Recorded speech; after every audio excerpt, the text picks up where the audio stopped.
have the wife drinking a little bit of wine, everybody. She's gonna be real happy right now. Yes, that's all they get to see, just the finger. Guga recently visited Spain, and today we're going to be seeing what he had in San Sebastian and in Bilbao. If you are new to the channel, my name is Makinson. I've been cooking for many years in the United States and over here in Europe, but more specifically here in Spain. I also have quite a few Spanish recipe videos and tapas videos on my YouTube channel, which you are more than welcome to see after seeing this one. And before we get going, if you do want Guga to visit Spain again, then be sure to give this video a like and a share and go over to his video and say hi. Now, let's get started. Today, it is by far the most difficult challenge I ever had. And that's because I'm going to be eating 100 dishes in 48 hours. There are many different countries I could have done this challenge. But for my very first one, I chose Spain. I'll be hitting two different cities. One is San Sebastian and the other one, Bilbao. Next time, Guga, you're gonna have to visit Catalonia, Madrid, Andalusia, and a few other places as well, because the Basque country is known for their cuisine. This is very important, but other places like Galicia as well are known for their seafood, and Valencia is known for their rice dishes, paella and things like this. There's a lot of good food in Spain. First thing on my list is beef, so let's begin. So we're finally able to get the meat. This place is packed, everybody. There's so many people in here, it's insane. This one right here is chuleta. They put a nice crust only on both sides, good amount of flaky salt, and underneath it they have that beautiful French fries. So a chuleta is basically a cutlet or a chop, like a pork chop. And to me, this looks a little on the rare side. It's a little underdone, but I do have to admit the bar is packed. And usually this is a very good sign. And if you just see locals, it's even better. And sometimes, if the bars are popular with tourists as well, they'll put the menu or the carta in English. That's rare. That's not medium rare, that's medium raw. I think it will benefit more if you cook it a little bit longer, but that's how they like it here. There's nothing wrong eating raw meat. It's just that you will have a better experience and a better overall flavor if you cook it a little bit longer, just a little bit longer. But it's good. When they ask you on how you want your steak done, sometimes it will not be at what you ask them to cook it to. So it will be a little less than, say, al punto or medium. Here we got octopus and fish. They fry the whole skewer together. Wow, it is so delicious. It's hard to describe. The octopus, super soft. The fish, very flaky, but it's deep fried, so it has a little bit of crunch every time you take a bite. The sauce that they had there is just mayo, and it's literally dunked in olive oil. This is amazing. Yeah, it does look good. So the thing is with octopus, if you don't cook it like perfectly, it can be literally like rubber. And it's nice that Guga is giving you like the subtitles. But if you see like dorado in Spanish, it should be mahi. Pan-seared codfish with a very special piquillo sauce. Ooh, let's try. The sauce is super creamy. The fish is very delicate. It's not strong. It's not overpoweringly salty. The sauce is so good that I can drink it. Oh, that is amazing. Salsa de piquillo is common, so is bacalao or codfish. And sometimes they will even either sous vide or confit the fish. Here we have the beef cheeks. Ooh, it is so tender. That is a bite of heaven right there. Cheers. Wow, I can eat 10 of those. It's beef, it's fatty, it's savory. The mashed potatoes is delicious. Super creamy. There's no lump on those mashed potatoes. The gravy underneath it, mixed together with the mashed potatoes and the beef, is just perfect. Beef and pork cheeks in Spain are called carrilleras. And this is either demi-glace that the restaurant made, or more than likely it's the actual reduction of the sauce that the carrilleras were cooked in. And the way that they cook the carrilleras here is that they normally get a pan, get some olive oil, dust them in a little bit of flour as well, sear the carrilleras off, take them out, then they put in the sofrito. Then after you cook the sofrito a little while, you put the carrilleras back in, you layer them up, and then you pour the wine in, and then you reduce them for a very long time. And afterwards you can save that sauce, pass it, add a little bit of butter to it to help thicken it, and you have a delicious sauce to go with the carrilleras. Very good. So this one we got crab mixed with salmon. Smells incredible, man. It just smells so good. And even though you guys might think that I'm a beef lover, I'm also a fish lover. exactly what you would think it would taste like. It is imitation crab, not real crab. Even though it's imitation crab, it tastes fresh. It tastes very, very fresh. That's good. Since Guga is in the Basque country, you are going to be seeing a lot of pinchos, basically a tapa that's served on a little baguette, and you can put a skewer through it as well. Then again, sometimes when you see a pincho, it's actually skewered. And imitation crab is very common to see. Imitation crab is not made with crab meat, it's made with fish. Now, in Spain, everything that you are seeing, they call it either pinchos or tapas. I had no idea what tapas was until I got to Spain. To my surprise, it can literally be anything. Even a sandwich like this can be tapas, which, by the way, it was amazing. My guide told me that initially tapas was created to cover the wine. Imagine you have a glass of wine and you want to cover it from flies. So they put a piece of bread on top. But as time evolved, they kept putting little things on top of that bread. They started with ham and cheese first, and it now evolves to what it is today. And thankfully, I got to eat many of them, which were great and delicious. But after chowing down all of these, this one, you really gotta check it out. Interesting, I haven't heard that story before. The thing is with tapas is that the further south you go, you'll see different types. And depending on where you go, you can get quite full on the tapas. Then again, patatas bravas are also considered tapas, and they're quite filling. And if you'd like a good video on how to make some patata bravas and the salsa, I made one a few years ago, and I will leave the link down below for you to see. So this is called huevas. Oh my goodness, what did I get myself into here? Oh, that one is hard to swallow. You know what it is? It's a texture thing. When you take a bite, it feels like you're eating sand. Nope. It's been years since I've been to the Basque country, and I haven't seen this tapa before. So this is a chuleta croqueta, basically a steak croqueta. Cheers. Surprisingly, not one of my favorite things, because since you mix it with the bechamel sauce, you barely taste the beef. Croquetas are one of the most consumed tapas in Spain. If you go to a bar, more than likely they'll have croquetas on the menu. One way to tell though on if a little tapas bar or a restaurant is good is if they make their own croquetas and if they taste good, because if they're not, then more than likely their other dishes are not going to be the best. Even with the bechamel sauce, they should be very flavorful. If you're going to be making some croquetas out of the cocido or the leftover bits from making like a stock, they should be tasty. Okay, so this one is sirloin. They also put that pepper on the top. It is so tender that I don't think that's sirloin. I think that's actually filet mignon. That's how tender it is. There's no silver skin, so it's a perfect bite. Eat this one rare, just the way they make it. It was perfect. Since I no longer have a guide, I have no idea what this is, but obviously we got some mushroom and we got a little bit of jamon iberico on the top and some type of cream in the middle, but I have no idea. We're gonna try it right now and let you know.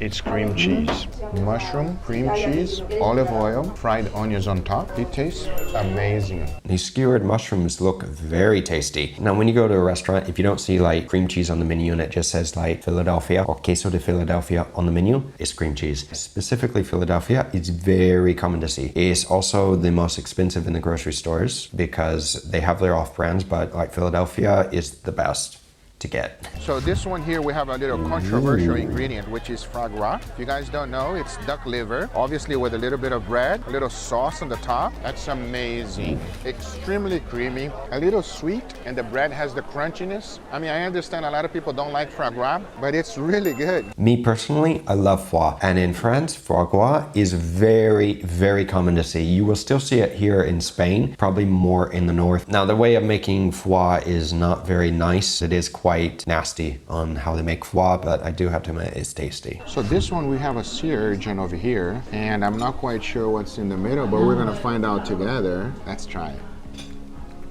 Oh, it's not fishy at all. Wait, it is fishy, but it's not. I think I know what it is. It's sea urchin mixed with crab. And then it has a little bit of cream on the top, which I think it's some type of cheese. Oh, wow. This one is amazing. The creamy sauce that Guga is talking about on top, I think is bechamel sauce. So we got a ragu right here. Oh, I thought it was gonna be super tender. Not that tender. Cheers. When I was taking it apart, it was not tender, but it is super, super tender when you're biting it. Potatoes could use a little bit more of cook time, but surprisingly, the flavor is very, very mild for a stew. Now, after that dish, I kept going, everybody. Now, I don't know if you noticed, but literally, I've been jumping from shop to shop. Most of the shops serve very similar things. So jumping from one to the other on the video just makes it more entertaining for you. At the same time, me and my team chose the most entertaining ones to give more airtime, like this one. Here we have pig ears. I'm just hoping that it's gonna be tender. Oh wow, that is delicious. It is fatty, it is porky. Where I thought that was gonna be a sauce, it's not sauce at all. It's actually rendered fat. No, the pig ears look good. If you're not very familiar with using like all these different cuts of meat, here in Europe and in Spain, we use other cuts of meat. They use the ears, they use the feet, they also use brain and other cuts as well. So this one here is a lamb pincho. There is absolutely no marinade, no seasoning. It is straight up heat and salt. And I'll tell you one thing, there's nothing wrong with that. Here we have the chistorra, which is a local sausage they have here. It's strong, but it's not that strong. Super oily and super fatty. Fantastic with a beer. I'm just missing that. Let's go get one. Chistorras are pretty common to see everywhere, like chorizo. That's also another common thing to see. They're made out of pork, and it's also made with pimenton. It helps give it that nice red color. Well, and other spices as well. So this one here, we got artichoke, salmon, obviously a French baguette. Now I've learned from my previous guide, if you want to try a lot of things, you should not eat the bread. So I'm gonna try not to eat the bread.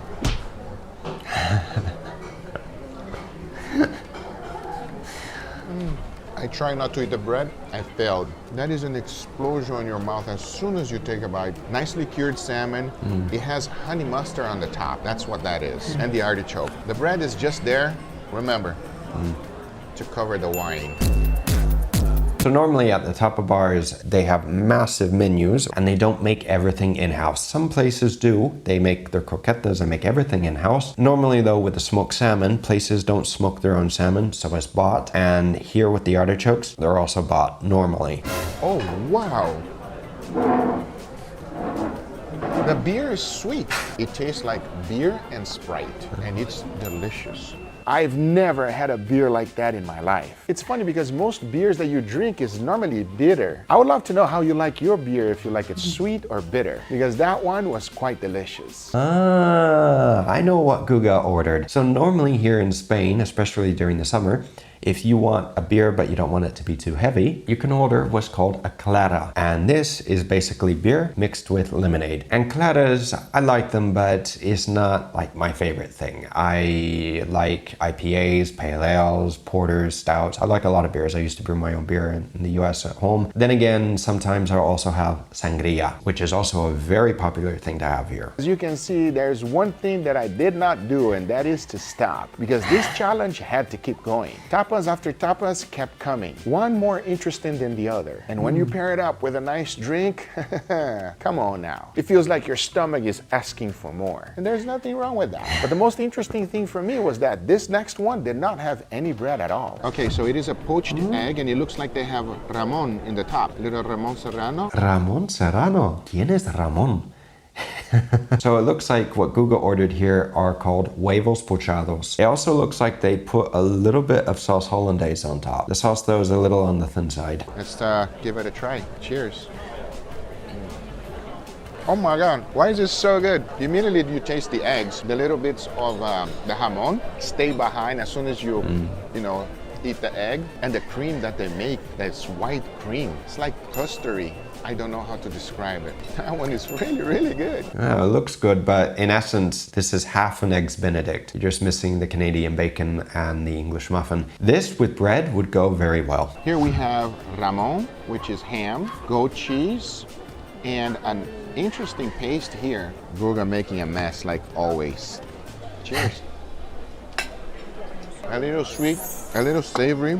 That goat cheese really comes through when you're tasting it. That was delicious. Wow. I love goat cheese, and I do have to admit that this looks very tasty. What Guga has as the translation is black pudding. I think it's morcilla. So it's a sausage normally cooked or made with rice, and I don't see any little rice bits, but depending on where you go, they make it a little differently as well. Guga mentioned that this was a little sweet, and that's because they caramelized, as you can tell here, the top of the goat cheese. So they put a little bit of sugar on top, they used a torch, caramelized it, and it adds a nice texture as well to the goat cheese. So this one is made out of cheese. We have no idea what kind of cheese, but that's the good part of this thing here today. We're about to find out some new flavors. Okay, I'm gonna try with the bread. Cheers.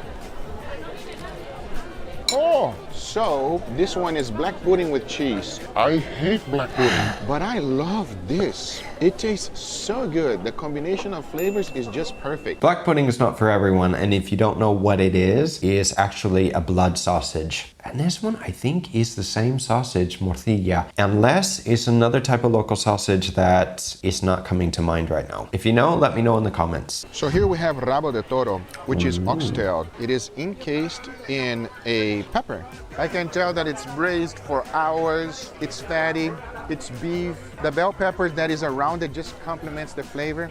It's amazing. Everywhere there's bell peppers here, but not everywhere there's beef, and beef is king. Croquetas de rabo de toro are my favorite, and I really should make them sometime. I really should. Maybe I'll share the recipe with you guys. So this is more like a homemade version of the tortilla española.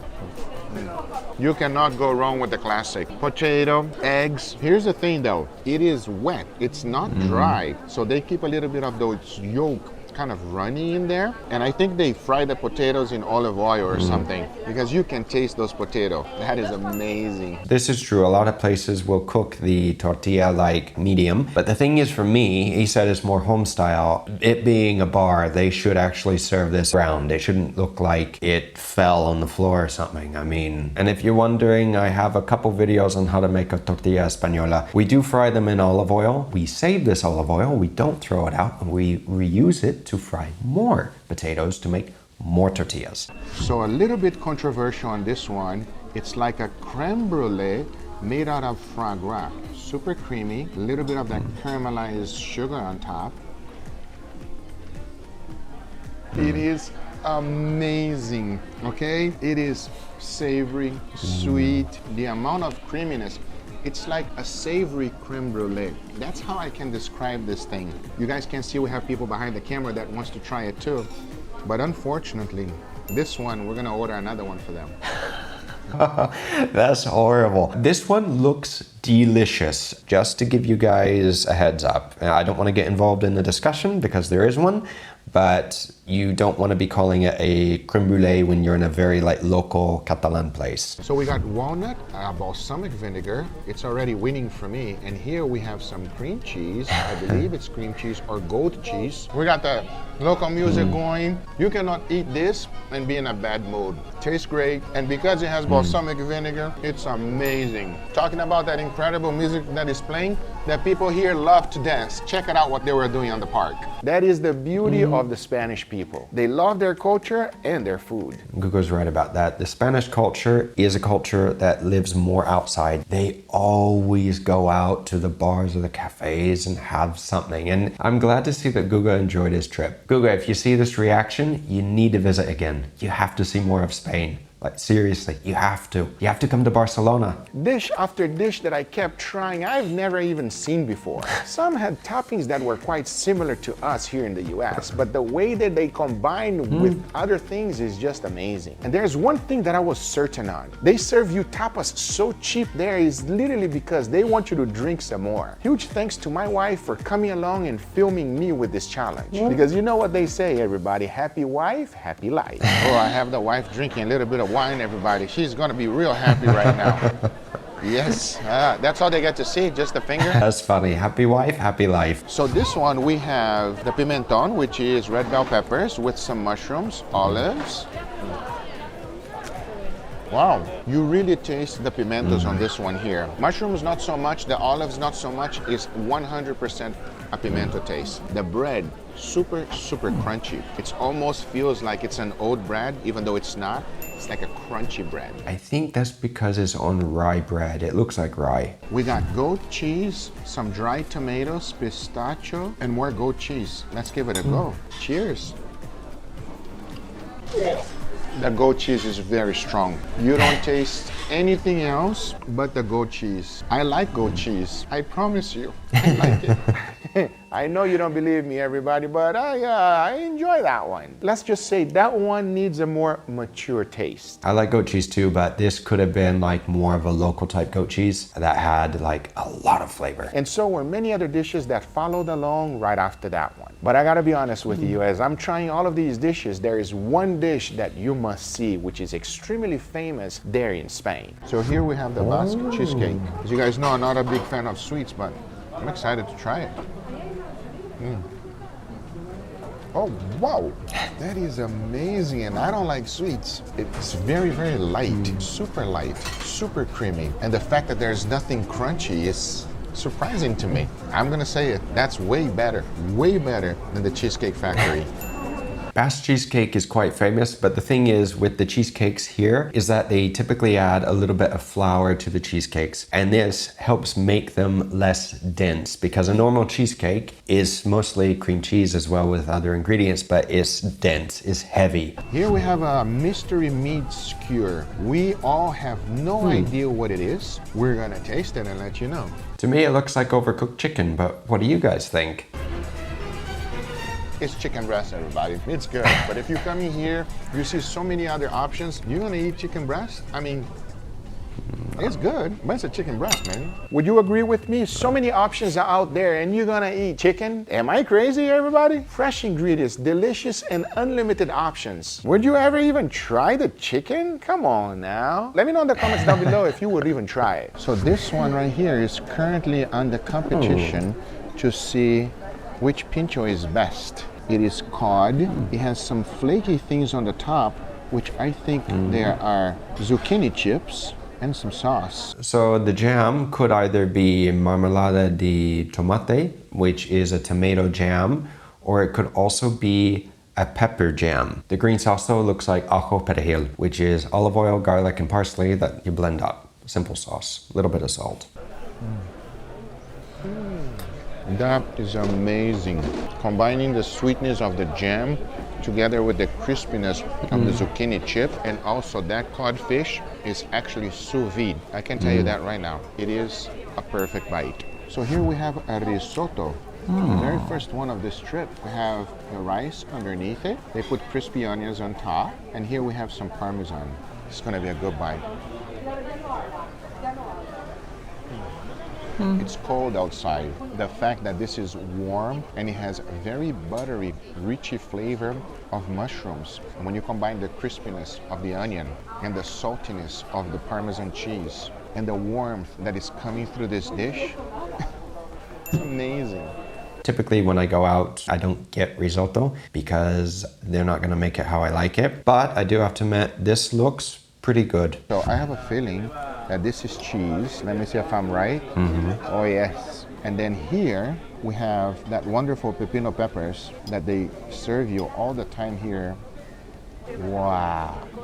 That's gonna be an amazing bite. Now again, I don't know what it said on the menu. It could have said mozzarella. It's an international word, so it probably is mozzarella. But normally what you'll get here is provolone. So what they'll do is they'll take a slice of provolone, they'll put it in a pot or in a little bowl like this and then put it in the oven. Very tasty. But again, it's one of those things that you have to eat quickly, or after, you know, a couple minutes, the cheese hardens and then it's not as like gooey. It tastes like a pizza without the crust. What you see on top is oregano with olive oil, and obviously 100% melted mozzarella cheese. Wow. Here we have beef cheeks. Now it should be super tender. You can literally cut it with a spoon. Mashed potatoes underneath it with a little beef gravy on the top. This is the third time that Guga's had beef cheeks. I think he really enjoys carrilleras. They're tasty, they are. But I have to admit, I think the first one looked a little better than this one. I burned every single piece of my mouth.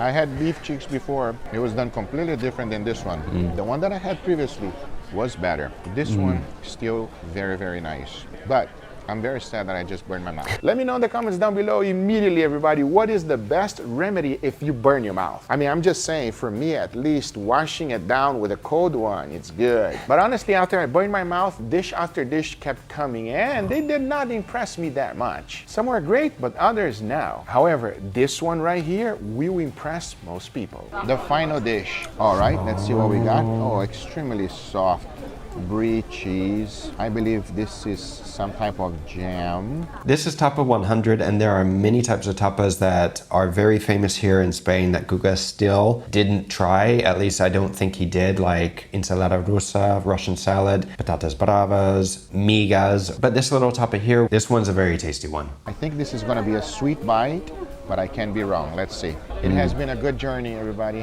I hope you enjoyed this video. Final bite.